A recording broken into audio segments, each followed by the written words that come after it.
If you're a leader or an aspiring leader in the business of lifelong learning, you're in the right place. I'm Celisa Steele. And I'm Jeff Cobb, and this is the Leading Learning Podcast.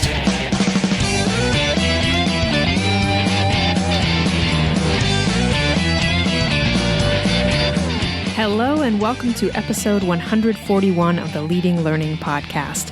In this episode, we're going to build on ground we covered in episode 138.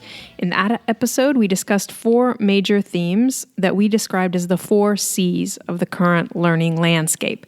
The 4 C's are basically areas that all learning businesses should be thinking about as they consider how best to grow and improve their offerings.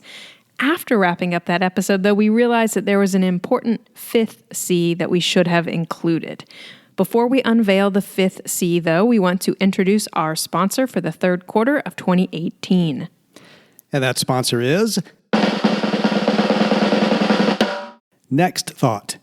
Next Thought is your partner in learning management system technology, creating engaging experiences, increasing learning potential, participant satisfaction, and member retention. Empowering learning businesses like yours with the perfect combination of art, science, and technology of online learning, Next Thought helps you achieve your education goals. Next Thought goes above and beyond the standard learning management system by offering comprehensive solutions, including a modern, elegant technology platform, an evidence-based learning design methodology, and professional video production services. Contact kevin.stewart at nextthought.com or visit nextthought.com to learn more. As a resource for this episode, we're going to point you back to the previous episode that I already mentioned in which we discussed the first 4 C's. You can get there directly by going to leadinglearning.com/episode 138. And we will, of course, provide a link to it in the show notes for this episode, which you can find at leadinglearning.com/episode 141. So, Jeff, I think now is finally the time when we should unveil the 5th C. Yes, the time has come, and I guess we might need another drum roll here. So our focus at Leading Learning, of course, and in the work we do at Tagoras, is on the business of learning. And it's really hard to talk about business without eventually coming around to the issue of competition. And that's what we want to discuss in this episode as the 5th C of the learning business landscape, competition. It's a significant issue for most learning businesses, and there are a lot of ways to come at competition. One, which we've already discussed in an earlier episode, is to try to make competition irrelevant. And you do that by pursuing a blue ocean strategy. So we'll be sure to link to that episode in the show notes for this episode as well. And we certainly encourage listeners to review it or to listen to it for the first time if you haven't already caught it. But for this episode, we thought we would turn to a somewhat different take on strategy and competition, and that's what we're going to draw on. And specifically, we're looking at the 5 forces model developed by Harvard Business School professor Michael Porter. And most people who have really had anything to do with strategy in the last 3 to 4 decades have heard of Michael Porter. He is one of the gurus of strategy, one of the people who really made strategy a formal discipline. And he published his 5 forces model way back in 1979, but it has had significant staying power. It still gets referred to quite often by anybody who's talking about competitive strategy. And, you know, the basic idea is that every industry is different, every field is different, but that the underlying drivers of profitability are the same in every one. And profitability means, net revenue. So even if you're not a for-profit organization, profitability still matters, and the underlying drivers are going to be the same for you or for a commercial entity in whatever field you're in.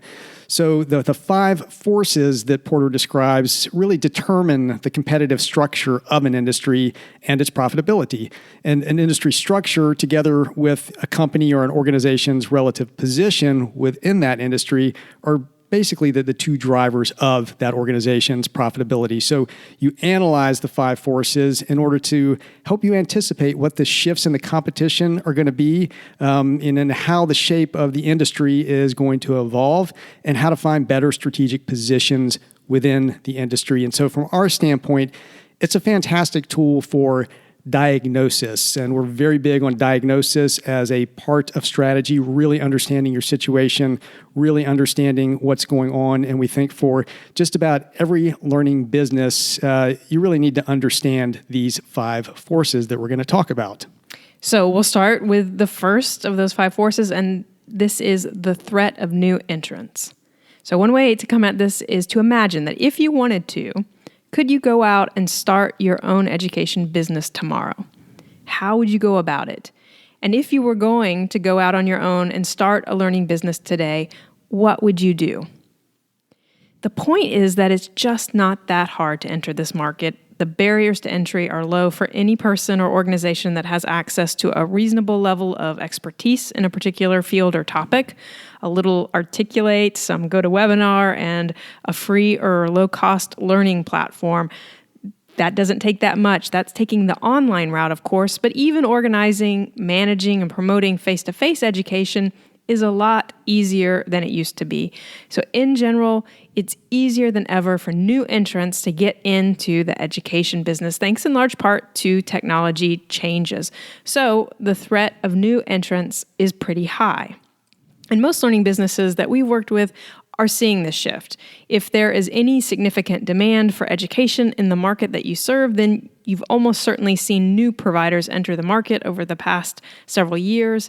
If you represent an association or other nonprofit, you may be seeing commercial providers enter.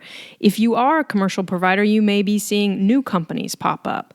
In general, there are more producers of courses, seminars, events, webinars, e-learning, you name it, in just about every education market.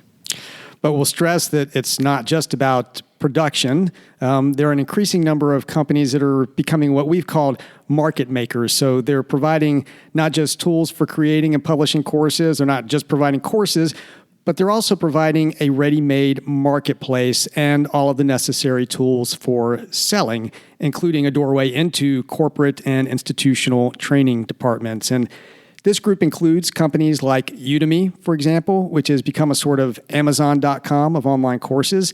And they definitely have a clear focus, not just on serving individual learners, but also companies.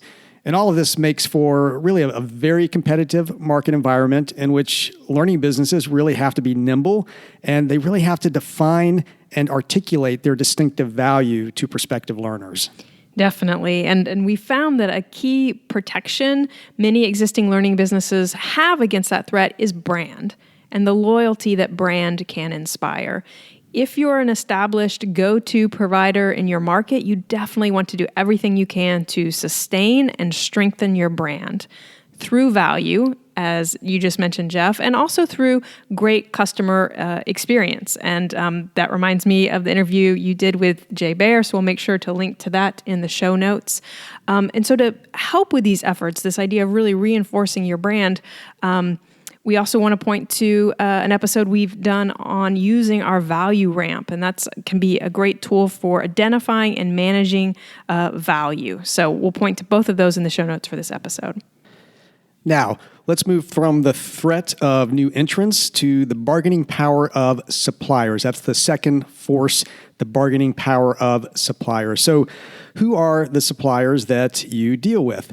Now, one of the most common supplier groups that learning businesses deal with is subject matter experts, or SMEs. And this is really one of the biggest shifts we're seeing, and one that's not really being fully accounted for by most learning businesses.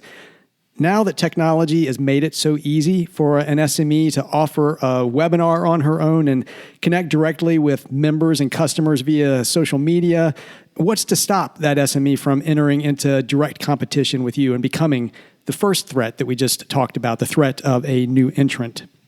That's right. Experts, the very experts that many of you listeners rely on for your seminars, conferences, and e-learning content.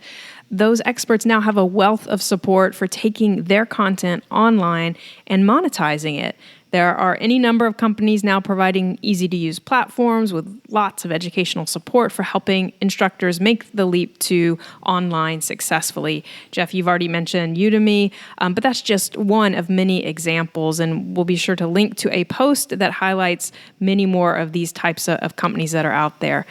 We know a range of instructors who are making serious money with their online offerings and are using these to fuel their offline consulting, speaking, and training businesses. So, I think the critical shift here is that learning businesses really need to forge different relationships with their subject matter experts. They need to be asking and discussing with the experts what value they can add to the experts' intellectual property, what new channels they can open up, or opportunities they can present that experts might not necessarily be able to access and leverage on their own.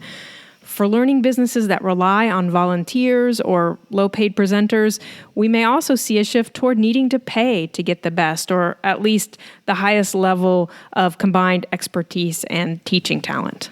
And I think, too, that learning businesses can position themselves as cultivators of teaching talent in the adult learning market. And this is a real opportunity for trade and professional associations who can position this kind of support for their presenters and facilitators as a member or a volunteer benefit, since that's often who they're relying on, and particularly for their younger members who they can help to develop into effective, impactful teachers, which that's a valuable skill to have in today's employment market. So to the extent that your organization is offering that as part of your value proposition, that could be pretty powerful. Now, associations in particular can do this, but I think that's actually an opportunity that's open potentially to any learning business that's using outside subject matter experts to bring in to create educational experiences. So now let's shift to another of the 5 forces, and specifically bargaining power of buyers. So this means your members, your customers, however you categorize your prospective learners. These people have more options than ever before, which gives them a lot of power to demand what they want from you, or at least the right to refuse to buy anything that doesn't really hit the mark. We'd encourage you, for example, to think about your own personal learning inventory. So basically the array of resources that you go to day in and day out for your learning needs. I know that I, for example, participate in communities. I listen to podcasts. I search incessantly. I watch videos. I use apps to help me learn languages. The list goes on. And so I challenge you to consider a similar exercise for yourself. All of this changes our expectations, often unconsciously, of what learning should be and, of course, what we're willing to pay for. Arguably, it really raises the bar for learning providers. And as many learning businesses have experienced, because so many resources are now free, there's a lot of downward pressure on pricing. And I think there's also an interesting question in all of this about how learners effectively navigate all of this. So what's our role as learning businesses in helping them navigate, how do we need to approach the whole landscape of learning and technology? And we've talked before, for example, about the critical role of curation. And that's something that we covered in the 4 C's episode, as well as in a whole separate episode. And we'll be sure to link to that as well. And, this is another place where some of those new entrants that we talked about in the first force are potential disruptors. So a company like Degreed, for example, is really focusing in on giving the learner power and then figuring out how to leverage that relationship with the learner in its own relationships serving corporate education needs. And we had an episode with Kelly Palmer, the CLO of Degreed. We'll be sure to link to that as well. And I think another important factor in addressing this issue of learner power is being really clear about determining the learners you're best positioned to serve and the learners that you can really provide significant, distinctive value to. So segmentation and identifying the best buyers are more important things to do than ever. If, for example, you're serving the accounting profession, maybe your real value is in focusing on accountants who really identify as entrepreneurs. And this is what Jason Blummer has done with his Thrival Academy, for example. And Jeff, you had the opportunity to talk with Jason a while back for the Learning Revolution podcast. So we'll make sure to include a link to that in the show notes for this episode. So now, we've covered new entrants. We've covered the power of suppliers. We've covered the power of buyers. So 3 of the 5 forces that we're going to talk about. The 4th one is going to be the threat of substitute products or services. which is, basically all about how easy it is for someone else, some other organization, some subject matter expert to create and offer the same kinds of products or services that meet the same basic needs as your educational offerings. And we've been touching on this issue to a significant extent as we've talked about the other forces, but I think there's an interesting additional question to be raised here, and namely, what actually is the need your educational offerings fill? Yes, this is a very important question. So, for example, if your educational offerings are purely about access to information, then there may be any number of substitutes, unless you can legitimately position yourself as having access to the most timely information or information that simply can't be gotten through other sources. Many learning businesses, at least in our experience, convince themselves that they are in this position, but really they aren't. Information just spreads too fast in today's world, so you need to be really vigilant if this is the position that you want to maintain. So another option would be around access to credit or a specific type of validation, meaning, for example, a particular certification or credential that's attached to your education. And, maybe that is the core need that your education is tied to. And that tends to be a harder positioning to establish, particularly on an exclusive basis. But, even if you're at least just one of the key sources of education related to a particular credential, it can become harder to substitute for you. A learner can't, for example, simply opt to participate in a free course on a topic if the course doesn't provide the credit that she needs. On the other hand, if you're the sole source of the education and the credential, then there really is no substitute. That's tough to do because the demand needs to be there and the market perception of your brand generally needs to be high. But if you can achieve that, then it becomes really, really hard to substitute for you. That's definitely something to aim for. And we can't name names on this one, but we've definitely seen an increasing number of learning businesses move to create or reinforce this kind of positioning. And related to what you're talking about there, Jeff, is really this whole question of prestige. So in many cases, what the need that education fills is really only partly about knowledge or credit. The prestige associated with having participated in and completed having completed the learning experience may be absolutely essential to what the learner is seeking. Now, again, in this case, there are going to be few, if really any, substitutes. As an example, many people are willing to pay to attend TED, for example, so much so that they can say that they attended TED, and that's really what they're trying to get out of it, at least as much as whatever learning happens there. That's true. And, I personally paid a significant amount of money not too long ago to attend the Heroic Public Speaking Graduate School that Michael and Amy Port offer. And, that's partly because I think it's the best option that there is, but it's also because there's a significant amount of prestige associated with it in the speaking industry. There really is no substitute for it. So the bottom line here is, how can you strengthen the positioning of your learning business so that there are few or no substitutes for what you offer? And that's going to position you well against this fourth force of substitutes for what you're offering. So now let's turn to that fifth and final force, which is rivalry among existing competitors. In many education markets, competition has gotten much more intense among the providers who are already in the market. And there's a good chance that many of you are feeling this shift. From Michael Porter's perspective, there's a range of factors that contribute to that heightened rivalry among existing competitors, but we'll just touch on a few that we think are particularly relevant right now in the learning business arena. So first, competitors are numerous.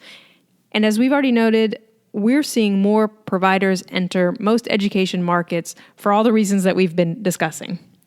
A second is that the offerings in most education markets are often not really differentiated. So the topics and the presenters can change, but in the accounting market, for example, a CPE course is a CPE course, at least in the eyes of the prospective learner. And the same is true, across medicine, across law, across any number of other fields.